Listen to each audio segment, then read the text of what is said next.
Gadis terkejut menemukan bahwa dia telah mempersiapkan tarian selama 3 tahun. Ternyata ditiru persis sama oleh sahabat karibnya.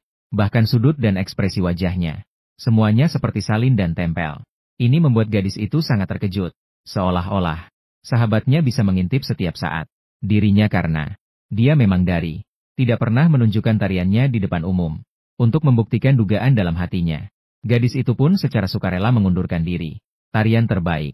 Berniat menggunakan tarian tradisional yang diajarkan ibunya semasa hidup untuk berkompetisi, dan sahabatnya ternyata lebih dulu mengklaim bahwa dia juga telah mempersiapkan tarian kedua, dan nama tariannya adalah ciptaan asli ibunya gadis itu. Gadis itu melihat situasi ini dan tidak bisa memahami. Dalam kehidupan sebelumnya, dirinya dianggap orang lain sebagai plagiat, tidak hanya dikecam dan dihina banyak orang, bahkan ditarget oleh pengagum sahabat, ditembak di jantung, tewas di tempat. Tuhan memberinya kesempatan untuk membalas dendam. Gadis terlahir kembali 3 hari sebelum kompetisi tari. Bertemu dengan sahabat yang pura-pura peduli. Gadis tanpa ragu langsung memberikan tamparan yang keras. Sahabat yang merugi sebenarnya ingin membalas, tapi justru dihentikan oleh ibunya sendiri. Sebelumnya gadis selalu sangat menghormati guru tari ini. Tapi di kehidupan sebelumnya, dia tidak hanya tidak membantunya menjelaskan, tapi juga memandu orang lain untuk mencemarkan bahwa dia yang meniru sahabatnya.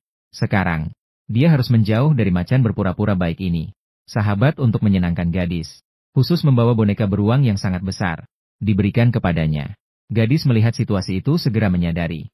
Mungkin sahabatnya mengawasi melalui beruang ini, mengintip dirinya. Jadi, dia tanpa ampun mengabaikannya. Menyatakan bahwa dia paling benci mainan berbulu. Benar, guru. Belakangan ini, saya merasa kurang sehat. Ditambah lagi dengan kompetisi seleksi ini. Saya juga tidak punya suasana hati untuk ikut. Lebih baik kamu tidak mengganggu saya. Itu hanya membuang waktu. Pergilah melatih orang lain saja. Saya akan pulang lebih dulu. Agar tidak menjadi batu loncatan bagi siapapun. Batu loncatan orang. Gadis itu memutuskan untuk melakukan pelatihan tertutup sendiri. Harus dipastikan, tidak ada seekor lalat pun bisa masuk. Ketika semua orang mengambil kesempatan untuk berlatih menari, sahabatnya malah santai makan barbecue dengan minuman kecil.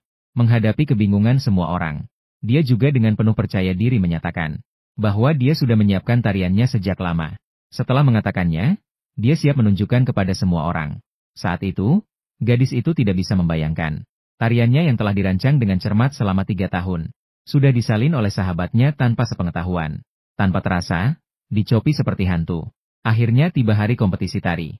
Sahabat sengaja berpura-pura untuk bertanya pada gadis, tarian apa yang sudah disiapkan? Melihat lawan yang malas memperhatikan dirinya, langsung di depannya, melepas mantel militer. Gadis itu langsung mengenali bahwa itu jelas merupakan kostum penampilannya. Pada saat itu otaknya sudah mogok. Benar-benar tidak bisa memahami bagaimana sahabatnya bisa menjiplak, sampai pembawa acara memanggilnya untuk tampil. Gadis itu masih terbenam dalam kejutan, tidak bisa keluar.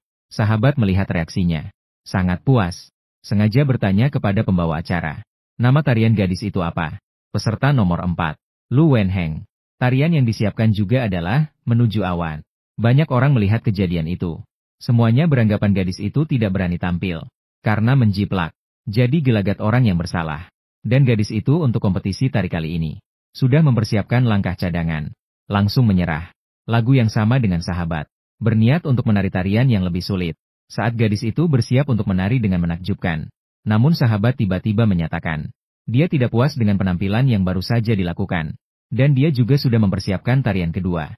Para juri juga ingin menikmati pertunjukan dari sahabat, yang akan menghadirkan penampilan yang lebih menarik.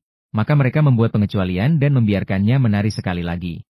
Ketika mendengar sahabat menyebutkan, saat akan menari tarian Dunhuang, gadis itu masih berharap, karena tarian Dunhuang tidak hanya sulit. Dan bagian pertama adalah karya orisinal ibunya. Bagian kedua juga merupakan kreasi sulitnya sendiri. Meskipun sahabat menyalin dengan cara apapun, dia tidak akan bisa menguasainya dalam waktu singkat. Namun gadis itu masih meremehkannya. Selama itu adalah gerakan tari yang pernah dilatih gadis di depan cermin. Gerakan tari yang sudah dilatih. Sahabat dapat menyalin dengan sempurna. Salin dan tempel. Seharusnya miliknya sendiri. Momen puncak ketenaran dengan satu tarian. Sekarang, namun, mudah dirampas oleh sahabat. Tapi sekarang dia tidak memiliki jalan keluar sama sekali. Jadi dia meminta bantuan staf untuk membawa properti ke atas. Dia berencana untuk tampil. Hanya berlatih tari lengan air 13 kali. Bagian yang tersisa sepenuhnya bergantung pada dasar tari dirinya. Penampilan mendadak. Dia tidak hanya tidak akan membukakan jalan untuk sahabat, tetapi juga akan membalas dengan kekuatan. Memukul muka semua orang dengan keras. Tapi yang aneh adalah reaksi semua orang. Ternyata sama seperti kehidupan sebelumnya. Ketika gadis itu bingung, tiba-tiba seseorang berdiri keluar, menuduhnya melakukan plagiasi. Karena sudah sejak pelatihan di ruang tari, sahabat telah menampilkan di depan semua orang. Pernah menari lengan air ini. Pada saat ini, ibu sahabat juga mengambil kesempatan untuk memukul ketika jatuh. Mengklaim bahwa dia biasanya bersikap terhadap gadis. Bahkan lebih baik daripada anak perempuan kandung. Tak disangka kini melakukan hal seperti ini. Begitu didengar orang banyak. Ramai. Ibu dan anak yang licik berdiri dalam satu barisan. Suruh gadis itu segera keluar dari kelompok tari. Setiap tarian kiao kian-kian. Kenapa bisa persis sama denganku? Bagaimana dia bisa melakukannya? Apakah mungkin